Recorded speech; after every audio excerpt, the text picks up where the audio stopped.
আজ আছে ক্রিকেট খেলা, তাই সাজলাম একটু স্টেডিয়ামে যাওয়ার মতো করে। সাজুগুজু করে গিয়েছিলাম একটু রঙের দোকানে, পুচকুর জন্য ওই পিচকারি এসব সব নানা রকম হোলি জিনিসপত্র কিনে নিয়ে এসে বাড়িতে অনেক ধরনের পাঁপড় কিনে নিয়ে এসেছি। তো এখন সন্ধ্যার আমি খেলা দেখবো আর তার সাথে খাবো কফি, পাঁপড় ভাজা। তো আমি ওই জন্য মাইক্রোওভেনে দুধ গরম করতে দিয়ে দিলাম। সন্ধ্যাকে বললাম যে কফি খাবে না চা খাবে, বললো কফি খাবো। তো ওকে একটা স্পেশাল আজকে একটা আমি কফি বানিয়ে দেবো, আমি ঠিক করেছি। আর যেহেতু খেলা হচ্ছে, খুব খোশ মেজাজে আছে সবাই।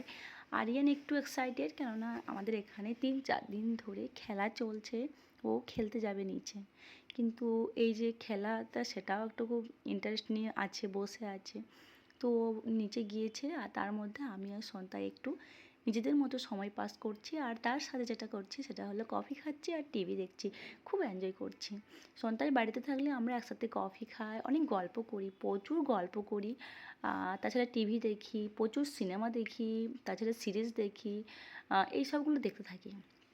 আমরা সিনেমা হলে যাই খুব কম, যাই বছরে 2-4 বার তো হয়েই যায়, বাট আমরা বাড়িতে প্রচুর মুভি দেখি। তো এই আমি রেডি করছিলাম, আর সন্তায় ওখানে সব রেডি করছিল, মানে সিনেমা দেখা, মুভি দেখার জন্য, ক্রিকেট খেলার জন্য, ক্রিকেট খেলা দেখার জন্য। খুব এক্সাইটেড, ওই জন্য আমি একটু সাজুগুজু করে নিয়েছিলাম যে আমি স্টেডিয়ামে বসে আছি, দাঁড়িয়ে আছি, এরকম একটা ফিল আসবে, আর তার সাথে কিছু একটা খাচ্ছি। তো ওই জন্য আমরা একটু ওইভাবে আমি সেজেছিলাম। কেমন লাগছে বলো ওইটা। আমি জাস্ট, আর আজকে ইন্ডিয়া জিতে গেছে, তারপরে আমরা খুব খুশি হয়েছি। তারপরে যেটা হলো, নেড়া পোড়ানো হলো, আরিয়ান চলে গিয়েছে নিচে, আর আমাদের বাড়ির সামনেই যেটা ফাঁকা জায়গা আছে ওখানে নেড়া পোড়ানো হচ্ছিলো। তো আমি দেখছিলাম এখান থেকে নেড়া পোড়ানো, নিচে যাইনি। আমাদের যে মানে আমার আবাসনের মানে সোসাইটির যে আমাদের নেড়া পোড়ানো হবে, সেটা কিন্তু রাত্রিবেলায় 1-2টার সময় হবে, এখন হবে না। তো আরিয়ান গিয়েছিল দেখার জন্য, বাট বাড়ি চলে এসছে, বলছে না মামাও এখন হবে না। তো আমি এটা দেখছিলাম এখান থেকে, আমি আর আরিয়ানকে বলছিলাম এখান থেকে এটাই দেখে নে, আর দেখার দরকার নেই, আর এখান থেকে এটা প্রণাম করে নে। দিল্লিতে যখন ছিলাম নয়দাতে, আমি কিন্তু আমার ছোটোবেলায় আমাদের কিন্তু এরকম নেড়া পোড়ানো খুব একটা আমি দেখিনি। তো আমাদের হোলি খেলাটাও সেভাবে খুব একটা জীবনে এনজয় করিনি, কারণ যখন আমরা একটু বড় হয়ে গেছি, ওই বড় মনে হয়েছে 10-11 বছর বয়স, তো তারপরের থেকে আমাদের বাড়িতে খুব কড়া শাসনে রাখতো, আমাদের হোলি খেলতে দিত না। তো আমরা হোলি খেলিনি, আর তারপরের থেকে, আর তারপরে যেটা হচ্ছে যে আর স্বাভাবিকভাবেই আমাদের এটা নিয়ে খুব একটা এক্সাইটমেন্ট কিছু নেই। আর যেহেতু আমাদের গ্রামেগঞ্জে এই যে হোলির ব্যাপারটাই ছিল না, নিচে প্রচুর লোক, দেখো সবাই যাচ্ছে আমাদের আবাসনের এখানে, প্রচুর হইচই হচ্ছে। আর এত হইচই হচ্ছে, তো আমি ভাবলাম কি যে গ্রহণ আছে তার সাথে, যেটা শুনেছি যে গ্রহণ আছে, আজকে হবে না নেড়া পোড়ানো বা কিছু।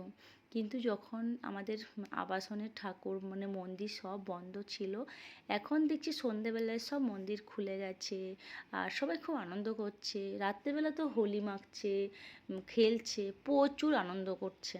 তো আমি আমাদের কলকাতায় যে আবাসনে, সেটা শুধুমাত্র আমাদের যে দোলের দিন, ওই দিনটাতেই একমাত্র আমাদের হোলি উদযাপন হতো। এখানে দেখছি 1 সপ্তাহ আগের থেকে সবাই আবির মাখছে, রং মাখছে, খুব খেলছে, আর এত সারি সারি দিয়ে দোকান ছিল। তো আজকে স্যাটারডে, আমি আরিয়ানকে না আর স্কুল পাঠাইনি, কেননা আজকে ওই মানে যেহেতু গ্রহণের ব্যাপারটা ছিল, তারপরে হচ্ছে যে আমি ভাবলাম যে হোলি, তো হোলিতে একটু আনন্দ করবে সারাটা দিন, তো তার জন্য ওকে আমি আর বাড়ি পাঠাইনি, তো ওই স্কুলে পাঠাইনি। তারপরে আমরা সন্ধেবেলায় একটু বেরিয়েছিলাম, সন্ধেবেলায় আমরা একটু ঘুরতে গিয়েছিলাম, মানে বাড়িতে একদম একঘেয়েমি থেকে থেকে আর কিচ্ছু ভাল লাগছিল না। ওই জন্য আমি সন্তাইকে বললাম, সন্তাই তাড়াতাড়ি অফিস থেকে চলে এসেছিলো, না সন্তাইয়েরও অফিস ছিল না আজকে, তো বললাম যে চলো একটু ঘুরে আসি, তো সেই জন্য আমরা একটু ঘুরতে গিয়েছিলাম।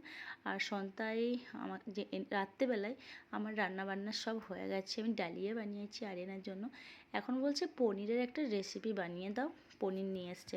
তো আমি একটা পনিরের রেসিপি বানিয়েছি, মানে অন্যরকমভাবে বানালাম, অন্যবারে যেটা কাজু কিশমিশ চারমগজ পোস্ত দিয়ে বানাই, ওটা বানাইনি, আজকে একটু অন্যরকম বানালাম।